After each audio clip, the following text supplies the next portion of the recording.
Hey there, adventure seekers, and welcome to Visa Center Channel. Imagine planning your dream trip to Cuba. Sunny beaches, vibrant music, and colorful streets. But hold up, before you pack your bags, there's a huge change you need to know about. Starting July 1st, 2025, Cuba's saying adios to the old tourist card and rolling out a brand new e-visa system. That's right, a digital ticket to enter this amazing island. Stick with me, because this is a game changer you can't miss if Cuba's on your travel list. In today's video, we're jumping into this awesome change. Why? Because knowing the new rules will save you headaches and make your trip super smooth. We'll break it down so it's crystal clear who needs this e-visa, how to get it, and what you must have when you land in Cuba. Plus, there's a cool exception for some Canadian travelers. Intriguing, right? We've checked official announcements and travel news to bring you the facts. No fluff, just the good stuff. Anyway, whether you're dreaming of dancing in Havana or chilling by the sea, this e-visa system is your key to getting in. We'll cover the online application, a tricky payment twist, and even a special QR code you'll need at the airport. By the end, you'll be ready to plan your Cuban adventure like a pro.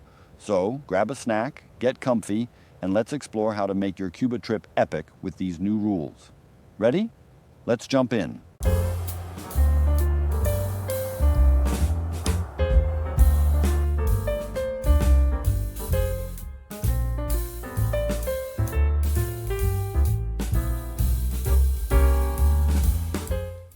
Welcome to the review of the new Cuban visa system. If Cuba is on your travel radar, you'll definitely want to pay close attention today. We're digging into something pretty fundamental. It's about how you'll actually get into the country going forward. That's right. Well, it's time to say goodbye to that familiar tourist card. Cuba is rolling out a mandatory e-visa system for international travelers. Okay, so a big digital shakeup for entry mandatory e-visa. When does this actually kick in? Yeah, the go-live date is July 1st, 2025. That's when the e-visa becomes the standard way in. And for anyone maybe squeezing in a trip just before that, what's the absolute last day for the old tourist card? Good question. The cutoff is June 30th, 2025. After that date, the tourist card is officially, well, history. Rise off into the sunset, as they say. So our mission today, as always on the deep dive, is to give you the clear information you need. No fluff. We're focusing on this e-visa who actually needs it, how the system works, and what you absolutely have to know if Cuba's in your plans. We've looked at the official announcements, travel news reports. Let's get into it. Absolutely. Let's start with maybe the most basic question. Who needs to get this new e-visa? Right, is it just a blanket rule now, everyone flying in, almost everyone? The general rule is yes, all international travelers need the e-visa, but there is one rather significant exception. Oh, okay, interesting. Who gets a pass? It's mostly Canadian citizens, specifically those traveling directly from Canada. Directly from Canada. Okay, that's a large group of visitors to Cuba historically. Why the exception for them? It seems to come down to agreements they have in place with the Canadian airlines. Because of these deals, the e-visa is basically automatically included with their airline ticket. Should be pretty seamless for them, theoretically. It's actually fascinating. It shows the background deals that shape travel rules. Direct flight from Canada, most Canadians are covered, but I sense there's a but coming. There is. Yeah, a very important one. This automatic inclusion only works if you're flying direct, if you're a Canadian citizen, but your flight goes through, say, the US or Mexico or anywhere else for us, like a connection.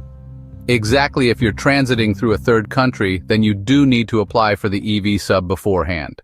Just like any other international traveler. Okay, that's a really critical distinction, direct from Canada, probably.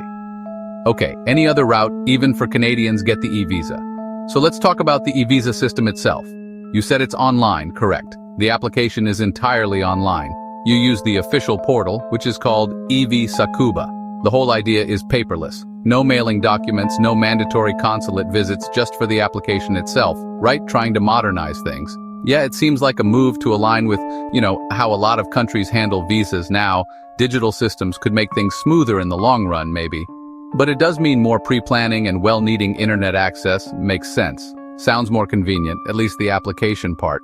What about paying for it? Can you do that online too? Well, this is where it gets a bit tricky currently. As of now, the portal itself doesn't actually support online payments. Oh, really, for an EV system? Yeah, it's a bit counterintuitive. Maybe you have to arrange the payment separately, either through a Cuban consulate or maybe certain authorized travel agencies. Okay, that could be a hurdle for some people depending on where they live, right? If there's a consulate nearby, any word on if they plan to add online payment later? That's a good point.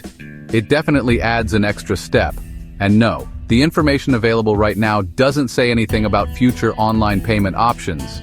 It's just consulate or agency for now, something to factor in, understood. So digital application, but kind of old school payment. Good to know. Once you jump through those hoops, application and payment, how long does the EV visa last? It's a single entry visa. It lets you stay for up to 90 days. 90 days. Okay. But there's an option to apply for an extension while you're actually in Cuba. You can potentially get another 90 days. Oh wow.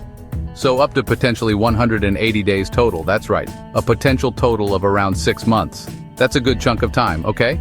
So you've got your EV visa confirmation digitally. What do you actually need to show when you land in Cuba? What papers? Right, the arrival process, several key things. First, your passport needs to be valid for at least 6 months beyond the date you're entering Cuba. Standard stuff, yeah, 6-month validity. Got it. And proof of the EV visa itself. Yes, you'll need proof of the EV visa and critically something else. The DVA Jaros farm. DVA Jaros, I've heard of that. That's been around for a bit, hasn't it? It has, but it's crucial here. It's mandatory. You fill it out online usually within 7 days before you fly. Everyone has to do it, even, say, those Canadians flying direct who might not need a separate EV visa application. When you complete it, you get a QR code. You must have that QR code. It's basically what activates the EV system for your entry. Oh, okay. So the DVAJeros QR code is like the key that unlocks the e-visa at the border, even if the visa itself was included with the flight. Exactly. Think of it that way. No completed DVAJeros form in QR code. You're likely going to have problems at immigration. Right, very important step then. What about insurance, health coverage? Yes, you absolutely need proof of travel insurance, and it must include medical coverage. It's really wise to check your policy details carefully. Make sure it explicitly covers medical emergencies abroad and specifically Cuba if possible, because Cuban authorities can insist you buy local insurance upon arrival if they don't think your proof is adequate. Okay, so double-check the policy wording. Don't want surprise costs at the airport. Anything else for the immigration desk? Yep, you also need proof of your return flight or an onward ticket. Basically evidence that you plan to leave Cuba eventually. Makes sense. Okay, quick recap for arrival. Valid passport, 6 months plus. Proof of visa, DVRO's form QR code, proof of medical insurance, return ticket, anything else they might ask for. There are a couple of other possibilities, yeah. They could ask you to show you have sufficient funds for your stay. Proof of funds. Okay. And potentially proof of where you're staying, like hotel reservations or cost of particular bookings. And, depending on the global health situation, always be prepared for possible health screenings or, in rare cases, quarantine rules, though that's less common now. Okay, so the e-visa is the headline change, but it slots into a whole set of requirements. Let's zoom out a bit. Why do you think Cuba is doing this now, this shift to e-visas? Well, it really seems like a push towards modernization, getting their systems more digital. An e-visa system can be more efficient, hopefully, for both the travelers and for Cuban immigration. It brings them more in line with, international standards, right? A lot of countries use e-visas now.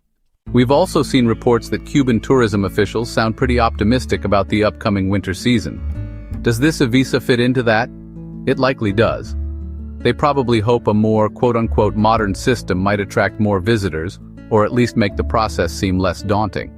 Although, interestingly, this comes at a time when travel news is also reporting a pretty significant drop in Canadian visitors recently.